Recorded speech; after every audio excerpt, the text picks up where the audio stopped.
नमस्कार, रात 10 बजे में स्वागत है आप सबका। मैं पुनीत पाठक। दिन भर की बड़ी खबरें विस्तार से जानने का समय है। शुरुआत छत्तीसगढ़ से करेंगे, जहां एक बड़ी खबर, अहम खबर है। यहां कोरोना से बिगड़ते हालात पर एक सर्वदलीय बैठक हुई। वर्चुअल माध्यम से आयोजित की गई इस बैठक में राज्यपाल अनुसुईया उइके, मुख्यमंत्री भूपेश बघेल समेत सभी दलों के प्रतिनिधि शामिल हुए हैं। प्रमुख तौर पर भारतीय जनता पार्टी से नेता प्रतिपक्ष धर्मलाल कौशिक, विधायक शिवरतन शर्मा, कांग्रेस से प्रदेश अध्यक्ष मोहन मरकाम, जनता कांग्रेस छत्तीसगढ़ से अमित जोगी शामिल हुए। राज्यपाल ने कहा कि कोरोना संक्रमण से बचाव के लिए जन जागरण में राजनीतिक दलों के कार्यकर्ता की काफी महत्वपूर्ण भूमिका है। राजनीतिक दलों के प्रमुखों से आग्रह किया कि वे अपने कार्यकर्ताओं के जरिए गांव-गांव में इस बीमारी से बचाव के उपाय के बारे में लोगों को प्रतिदिन जागरूक करें। मुख्यमंत्री ने जानकारी दी कि राज्य सरकार संक्रमण के प्रसार को रोकने के लिए कदम लगातार आगे उठा रही है। बेड, ऑक्सीजन, वेंटिलेटर की उपलब्धता बढ़ाने के प्रयास हैं। टेस्टिंग और वैक्सीनेशन को लेकर भी प्रयास हैं। नेता प्रतिपक्ष धर्मलाल कौशिक ने सुझाव दिया कि लॉकडाउन को लेकर फैसला एक बार होना चाहिए। नेता प्रतिपक्ष धर्मलाल कौशिक और अमित जोगी ने कहा कि स्वास्थ्य विभाग की बैठक में स्वास्थ्य मंत्री को शामिल होना था। अमित जोगी ने कहा कि बैठक में स्वास्थ्य मंत्री का शामिल न होना ये बताता है कि सरकार के भीतर सब कुछ ठीक नहीं।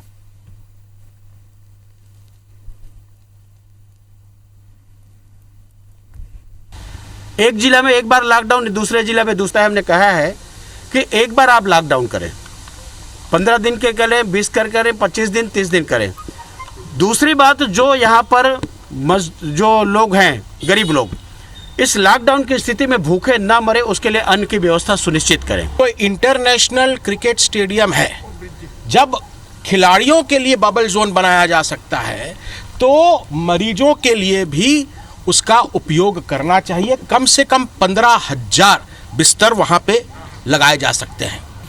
देखिए, कोरोना वायरस की चेन को तोड़ने के लिए लोगों को राहत मिलना चाहिए। लोगों की जान जा रही है, उस जान को बचाना है तो लॉकडाउन की अगर व्यवस्था को आगे बढ़ाना होगा तो जरूर वो बढ़ेगा। महामहिम राज्यपाल महोदय, माननीय मुख्यमंत्री महोदय की उपस्थिति में सर्वदलीय बैठक आज आयोजित की गई थी, जिसमें कोविड-19 की महामारी को कैसे रोकें महत्वपूर्ण सुझाव लिया गया। और आज बहुत से राजनीतिक दलों ने अपने सुझाव रखे और सरकार ने आश्वस्त किया है कि जो भी निर्देश मिले। सीएम शिवराज सिंह चौहान ने कहा है कि प्रदेश में कोरोना संक्रमण की स्थिति को देखते हुए नियंत्रण के लिए जन जागरूकता के साथ इलाज संबंधी व्यवस्था के हर मुमकिन प्रयास जारी हैं। कोरोना संक्रमण से नियंत्रण के लिए गठित राज्य स्तरीय सलाहकार समिति की बैठक में अपने निवास से वीडियो कॉन्फ्रेंसिंग के जरिए उन्होंने हिस्सा लिया। मुख्यमंत्री ने कहा कि सलाहकार समिति से प्राप्त सुझावों के आधार पर कोरोना संक्रमण के नियंत्रण के प्रभावी कार्य योजना विकसित की जाएगी। बैठक में नोबल शांति पुरस्कार विजेता कैलाश सत्यार्थी ने कोरोना संक्रमण के प्रबंधन और इस संबंध में जागरूकता के लिए समाज की सोच बदलने की आवश्यकता बताई। साथ ही एम्स भोपाल के निदेशक डॉक्टर सरमन सिंह ने कहा कि ये सोशल बीमारी अधिक है और मास्क इस बीमारी का सोशल वैक्सीन है।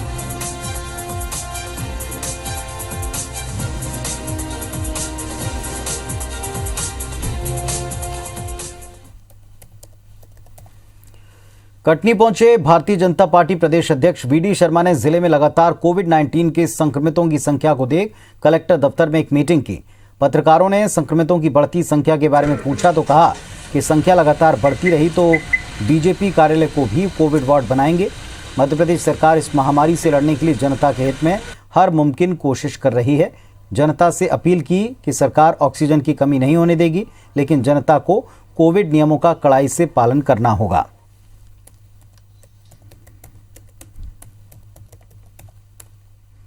पूरी भारतीय जनता पार्टी के लोग तो एक कोरोना वॉरियर्स के नाते से काम कर रहे हैं। सभी लोग लगे हुए हैं, माननीय मुख्यमंत्री से लेकर के सब। जहां जो जरूरत है और जरूरत पड़ेगी तो कार्यालय क्या जो है वो सब कोविड सेंटर। वैसे में हम ये चाहते नहीं है कि इस प्रकार की चीजें बने, लेकिन जरूरत के अनुसार तो हम किसके लिए हैं? जनता जनार्दन के लिए। जो हो सकता होगा वो सब करेंगे। बीजेपी कार्यालय को भी कोविड बिल्कुल बना सकते हैं, क्यों नहीं बना सकते? जरूरत पड़ने पर कुछ भी किया जा सकता है। मध्य प्रदेश के पूर्व सीएम और प्रदेश कांग्रेस अध्यक्ष कमलनाथ ने शिवराज सरकार पर जमकर निशाना साधा। कमलनाथ ने कहा कि आज न दवाई, न इंजेक्शन, न बेड हैं। पैरासीटामोल की दवाई नहीं है। सरकार ने कोरोना की दूसरी लहर को लेकर कोई तैयारी नहीं की थी। अब जब आग लगी है तो कुआं खोदने की बात कहते हैं। शमशान के आंकड़े सब कुछ कहते हैं। सरकार को लगता है कि किस तरह वास्तविकता को छिपाया जाए। वहीं कमलनाथ ने पशुपालन मंत्री प्रेम सिंह पटेल के उस बयान पर प्रतिक्रिया दी जिसमें उन्होंने कोरोना मरीजों को लेकर कहा था कि मरने वाले तो मरेंगे। कमलनाथ ने कहा कि जिनकी उम्र हो जाती है उसे जाना पड़ता है, ये सही है, लेकिन क्या कोरोना की वजह से जाना पड़े ये ठीक है?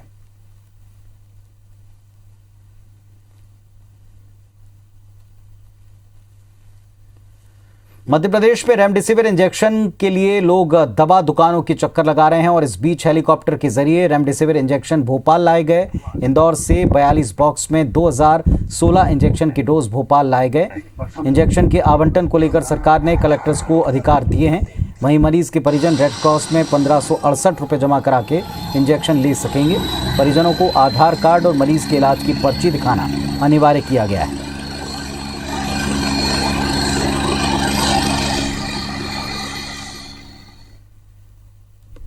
रेमडेसिविर इंजेक्शन हवाई जहाज और हेलीकॉप्टर के द्वारा पहुंचाने का निर्णय लिया है और देखेंगे कि भोपाल में खेप पहुंची है।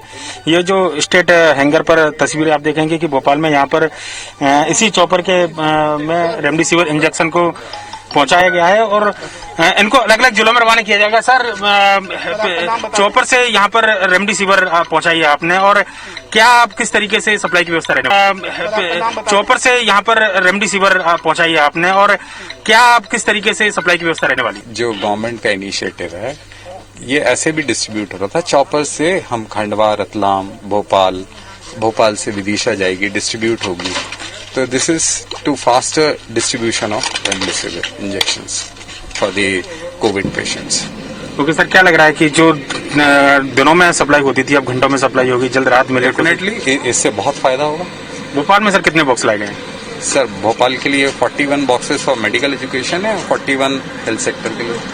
Okay, thank you. तो ये नोडल अधिकारी थे और आप देखेंगे कि हेलीकॉप्टर के द्वारा रेमडेसिविर इंजेक्शन पहुंचाए जा रहे हैं और इमरजेंसी सेवा में जो हालात बना करते थे लगभग उसी तरीके के हालात मध्य प्रदेश के अंदर नजर आ रहे हैं। और देखेंगे चॉपर देख सकते हैं कि भोपाल से अब दूसरे जिलों के लिए यहाँ से रवाना इसको किया जा रहा है और लगभग एयरलिफ्ट करने के साथ ही जो वैक्सीन और जो रेमडेसिविर इंजेक्शन है उनको मध्य प्रदेश के अलग अलग हिस्सों में पहुंचाया जाएगा।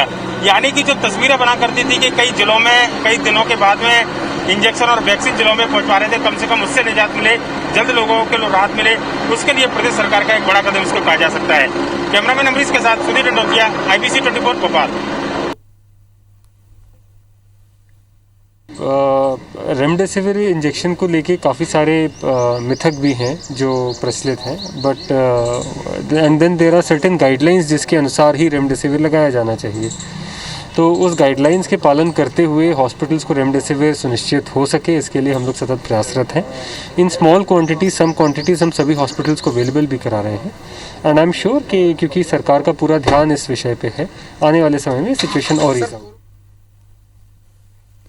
मध्य प्रदेश समेत पूरे प्रदेश में रेमडेसिविर इंजेक्शन की किल्लत के बीच में एक राहत की खबर मिली है। नागपुर से 200 बॉक्स में कुल 9,264 रेमडेसिविर इंजेक्शन प्राप्त किए गए, जिन्हें चॉपर के जरिए 42 बॉक्स भोपाल में, 7 रतलाम में, 4 खंडवा में पहुंचाए जाएंगे। इसी तरह स्टेट प्लेन के द्वारा 19 बॉक्स ग्वालियर, 18 रीवा, 39 जबलपुर और 14 सागर भेजे गए। 57 रेमडेसिविर इंजेक्शन के बॉक्स इंदौर के लिए रखे गए हैं। मुख्यमंत्री ने रेमडेसिविर इंजेक्शन को लेकर अधिकारियों से ये दिशा निर्देश देते हुए कहा है कि ज़रूरत पड़ने पर विमानों का, हेलीकॉप्टरों का इस्तेमाल करते हुए इंजेक्शन को फौरन पहुंचाएं। मंत्री तुलसीराम सिलावट भी इस अवसर पर मौजूद रहे। एडीएम अजय देव शर्मा के साथ एमजीएम मेडिकल कॉलेज की डीन डॉक्टर संजय दीक्षित के नेतृत्व में अलग अलग जिलों के लिए ये इंजेक्शन रवाना किए गए।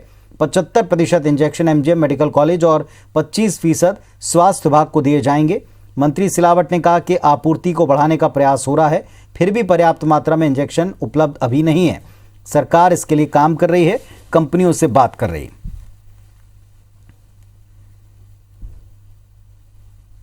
देखो, जो पेशेंट्स हैं उनके लिए डॉक्टर्स जो प्रिस्क्राइब करते हैं अगर रेमडेसिविर इंजेक्शन, तो उसकी एक कमी देखी गई थी, इसलिए स्टेट गवर्नमेंट ने उसका अरेंजमेंट किया है अभी पूरे मध्य प्रदेश में सप्लाई के लिए रेमडेसिविर इंजेक्शन हमें प्राप्त हो रहे हैं। यहाँ से पहली बार स्टेट ने ऐसा प्रबंध किया है कि जल्दी रेमडेसिविर पहुँचे, इसलिए स्टेट हेलीकॉप्टर से भोपाल संभाग, रतलाम संभाग और खंडवा में रेमडेसिविर इंजेक्शन भेजे जा रहे हैं। इसी के साथ प्लेन से ग्वालियर, रीवा, जबलपुर और सागर रेमडेसिविर भेजे जा रहे हैं ताकि ये तत्काल 2-4 घंटे में सब जगह पहुंच जाए और हम मरीजों को उपलब्ध करा सकें। रेमडेसिविर के लिए युद्ध स्तर पर प्रयास कर रहे हैं, ये उसी का नतीजा।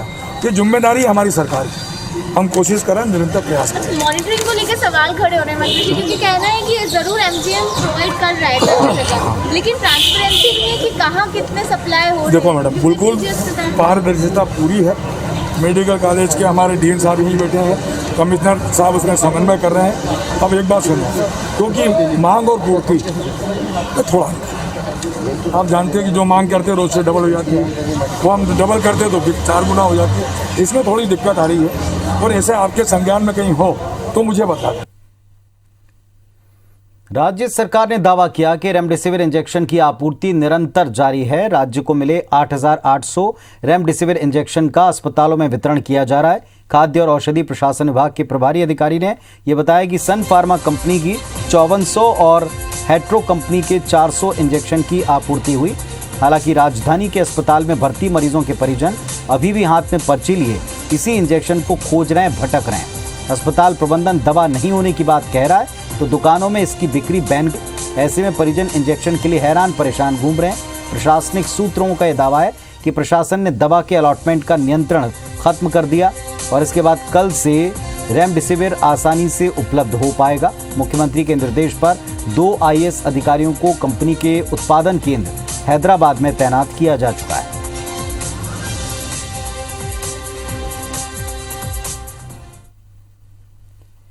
कोरोना महामारी के बीच में जहां लोगों की जान बचाना मुश्किल पड़ता है तो दूसरी तरफ कुछ लोग इसमें भी मुनाफे का अवसर खोज रहे हैं।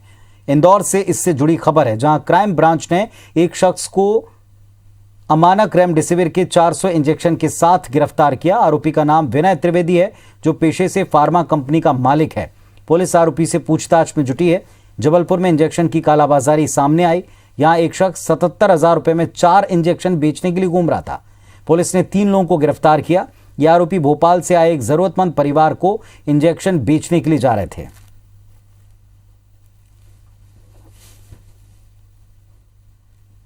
विनय त्रिपाठी नाम के ये व्यक्ति थे, खंडवा रोड पे इनका रेजिडेंस मालूम पड़ा था। इनको ट्रैक किया गया और फिर जब इनको पकड़ा गया तो इनके पास से 16 पैकेट्स थे, जिसमें प्रत्येक में 25 वॉइल्स थे रेमडेसिविर के, और इसका कोई उपयुक्त उत्तर इनके पास नहीं था। रायगढ़ जिले में रेमडेसिविर इंजेक्शन के बाद में अब RT-PCR और ट्रूनॉट किट की भी किल्लत देखी जा रही। किट की कमी से संक्रमित मरीजों की जांच प्रभावित हो रही है। आलम यह कि सैंपल्स के बैकलॉग का आंकड़ा 3000 के पार है। ऐसे में अव्यवस्थाओं को लेकर भाजपा राज्य सरकार की कार्यशैली पर सवाल उठा रही। जिले में पिछले 1 सप्ताह से संक्रमित मरीजों की संख्या में लगातार इजाफा देखा जा रहा है। जिले में संक्रमित मरीजों की संख्या 3000 के पार हो चुकी है। ऐसे में जिला कलेक्टर ने सेंटर्स पर अधिक से अधिक लोगों की जांच के निर्देश दिए हैं। इधर कोरोना टेस्ट के लिए RT-PCR किट और ट्रूनॉट किट की शॉर्टेज है। वहीं मामले में स्वास्थ्य विभाग के अधिकारी भी पेंडेंसी की बात को स्वीकार कर रहे हैं। अधिकारियों का कहना है कि रायगढ़ के अलावा जशपुर, कोरबा और जांजगीर से टेस्ट के सैंपल्स आ रहे हैं और इसीलिए लेबोरेटरी में बैकलॉग बढ़ा है। अधिकारी कहते हैं कि किट की शॉर्टेज होने पर एंटीजन टेस्ट किए जा रहे हैं। शासन से किट भेजी गई हैं, 1-2 दिन में पेंडेंसी क्लियर कर दी जाएगी। हमारे ज़िले में केवल रायगढ़ का ही टेस्टिंग नहीं होता, हमारे ज़िले में जांजगीर का भी, कोरबा का भी, जसपुर का भी सैंपल आता है और उनका भी टेस्टिंग होता है। और चूंकि अचानक से केस बढ़े हैं तो इसमें सैंपल ज़्यादा ही आया है, इसके कारण थोड़ा पेंडेंसी बढ़ा है। भयावह स्थिति ये है कि आज यदि आदमी को कोरोना हो जाए तो उसकी जांच भी नहीं हो सकती है। अभी जो किट की समस्या को लेकर के आम जनता यहाँ पर जूझ रही है, लेकिन ना तो जिला प्रशासन का इस तरफ ध्यान है, ना स्वास्थ्य विभाग का इस तरफ ध्यान है। ये बहुत ही भयावह स्थिति है। लॉकडाउन से पहले जगदलपुर में भीड़ बाजारों में काफी बढ़ी दिखी। पूरे शहर के लोग कोरोना गाइडलाइन को दरकिनार करते हुए खरीदारी के लिए उमड़ पड़े। संजय बाजार में दुकानदारों की लापरवाही भी दिखी। गाइडलाइन के मुताबिक बिना तैयारी भीड़भाड़ में सामान बेचने की शिकायतों के बीच कलेक्टर को खुद बाजार में उतरना पड़ा। आनंद फानंद ने कई दुकानदारों पर नियमों का पालन न करने की स्थिति में कार्रवाई की। नियमों का पालन करने के लिए 2-2 हज़ार रुपये का फाइन किया। संजय बाजार में 5 और शहर में कुल 8 दुकानदारों के खिलाफ गाइडलाइन के उल्लंघन को लेकर कार्रवाई की गई। मौके पर शिकायत के आधार पर अनाज का कारोबार करने वाले व्यापारियों को निर्देश दिया कि वो कालाबाजारी इस वक्त न करें, सख्ती से उनसे निपटा जाएगा। भीड़ भाड़ का माहौल देखकर नाराज कलेक्टर ने कहा कि मौजूदा हालात में लॉकडाउन बढ़ने के पूरे आसार हैं।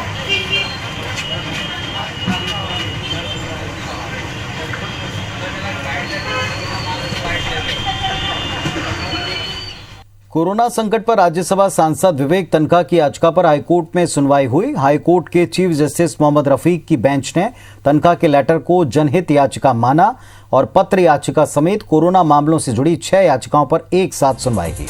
4 घंटे चली वर्चुअल सुनवाई के दौरान विवेक तन्खा की ओर से कहा गया कि प्रदेश में कोरोना संक्रमण अब ग्रामीण क्षेत्रों तक फैल चुका, लिहाजा सरकार को एक ठोस नीति बनाकर युद्ध स्तर पर काम करना चाहिए।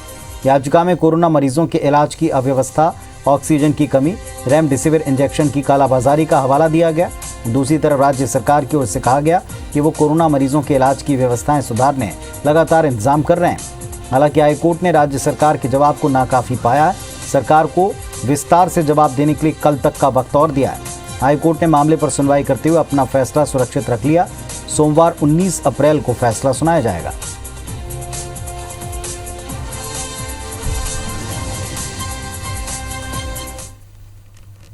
कोरोना संक्रमण ने अपनी रफ्तार तेज कर दी। वायरस अब प्रकृति बदलने के साथ साथ लक्षण भी बदल रहा है। कोरोना के अलावा निमोनिया के मरीजों की संख्या दिन ब दिन बढ़ रही। इंदौर में मरीजों की जांच के दौरान कोरोना के साथ निमोनिया के बैक्टीरिया दिख रहे हैं। ऐसे में डॉक्टर इन दोनों बीमारियों का बेहद सावधानीपूर्वक इलाज कर रहे हैं। दरअसल जिन मरीजों को निमोनिया हुआ उन्हें ज्यादा सतर्क रहने की सलाह है। बीमारी बढ़ने पर सांस लेने में दिक्कत होती है। एमजीएम मेडिकल कॉलेज के डीन ने बताया कि कोविड संक्रमित मरीजों की इम्यूनिटी कम होने का फायदा उठाकर निमोनिया का वायरस भी मरीज पर अटैक कर रहा है और इस कारण फेफड़ों में संक्रमण ज्यादा दिख रहा है।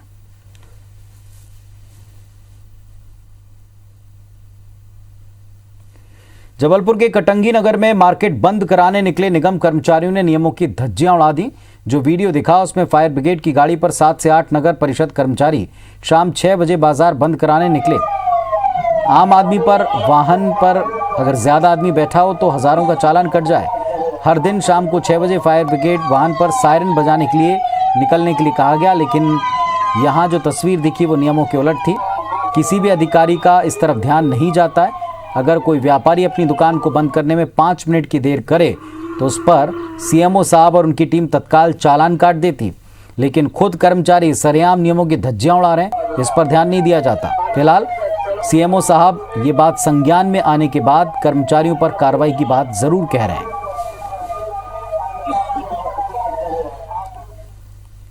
महाकौशल अंचल में कहर बरपा रहे कोरोना संक्रमण ने बस ऑपरेटर और बस व्यापार से जुड़े लोगों की कमर तोड़ दी। भले लॉकडाउन ने महाराष्ट्र और छत्तीसगढ़ को छोड़कर बाकी जगहों पर बसों की आवाजाही को छूट दी हो, लेकिन जबलपुर स्थित आईएसबीटी में सुनसान माहौल दिखा है।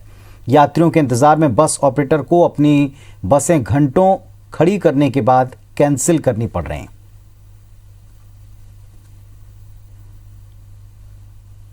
पूरे देश और मध्य प्रदेश के साथ महाकौशल अंचल में भी कोरोना संक्रमण के हालात बेकाबू हो रहे हैं। ट्रेन यातायात चालू है।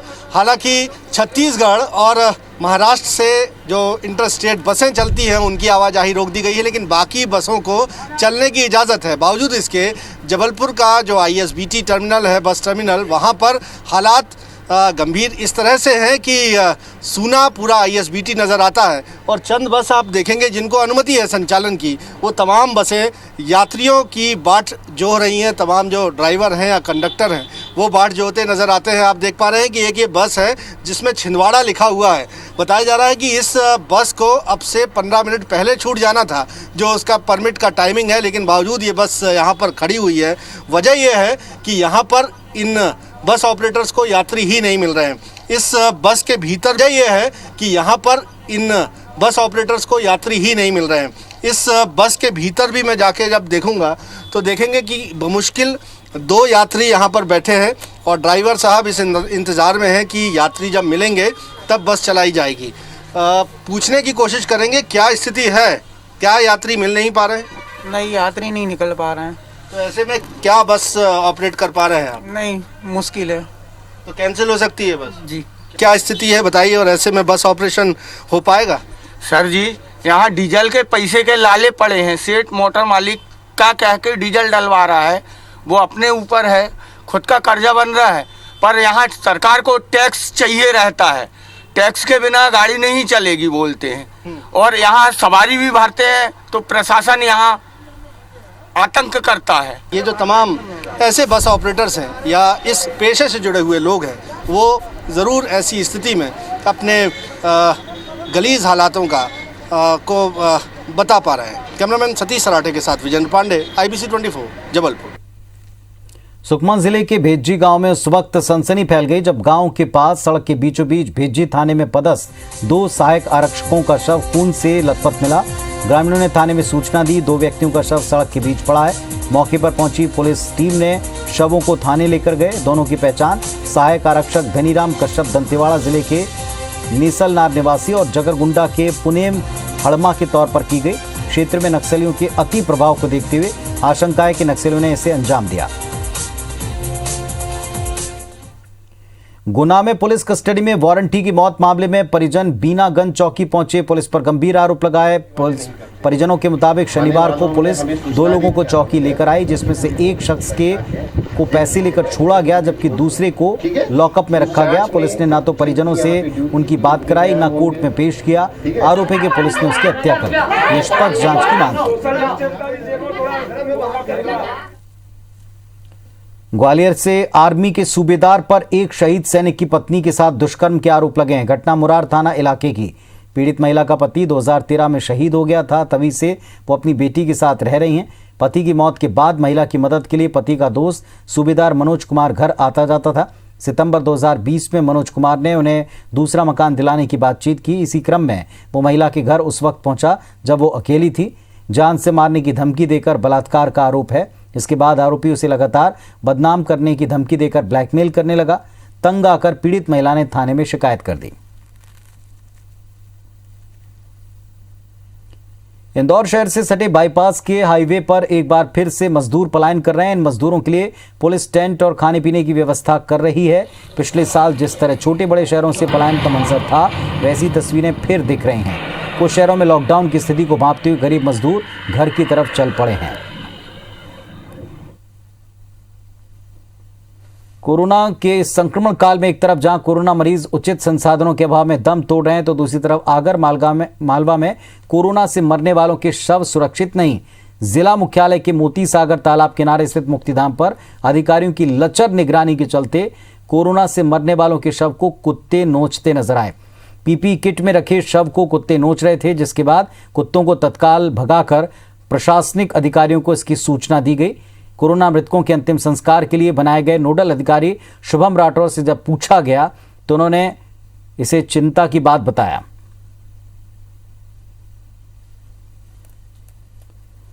इधर कांकेर के दुर्गू कोंदल स्थित हालअद्दी माइंस को कोविड-19 के गाइडलाइन को पालन करते हुए फिर से आरंभ करने का आदेश कांकेर कलेक्टर चंदन कुमार ने जारी किया। 13 अप्रैल को 10 मजदूर कोरोना संक्रमित पाए जाने के बाद Shri Bajrang iron ore mines को कंटेनमेंट जोन घोषित कर बंद किया गया था। इसके बाद माइंस से जुड़े हजारों परिवार पर रोजी रोटी का संकट गहराने लगा था। मजदूर संघ और परिवहन संघ ने अपनी रोजी रोटी की चिंता जाहिर कर कांकेर कलेक्टर को ज्ञापन सौंपा। बजरंग आयरन ओर के मैनेजमेंट ने भी मजदूरों और परिवहन संघ के जुड़े लोगों की समस्या को देखते हुए कलेक्टर से काम शुरू करने के लिए ज्ञापन सौंपा था। कलेक्टर चंदन कुमार ने मजदूरों और परिवहन संघ की परेशानी को देखते हुए कोविड-19 के नियम शर्तों का पालन करते हुए माइंस को शुरू करने का आदेश जारी कर दिया। मजदूर और परिवहन संघ ने कलेक्टर का इस पर आभार व्यक्त किया है। क्योंकि हमारे माइंस में निर्भरता लोगों की बहुत ज़्यादा है, लगभग 500-600 परिवार ऐसे हैं जो माइंस पे ही सीधे तौर पे वहाँ पे निर्भर हैं हमारे ऊपर। तो उनकी रोजी रोटी पे एक संकट खड़ा हो गया था, इसलिए आज हम आए थे कलेक्टर महोदय के पास निवेदन करने। 2 सप्ताह का जो टाइम दिया गया है उसको कम किया जाए और शासन का जो गाइडलाइन है उसके आधार पर जो भी सुरक्षा के जो नियम हैं और साधन है, संसाधन है, उसका हम पालन करेंगे। हम लोगों का मांग है सर कि काम चालू हो जल्द से जल्द, और हम काफ़ी परेशान हैं बंद होने से माइंस, रोजी रोटी का सवाल है। तो इस बुलेटिन में फिलहाल इतना ही। तमाम खबरों और अपडेट्स के लिए आप देखते रहिए IBC 24। नमस्कार।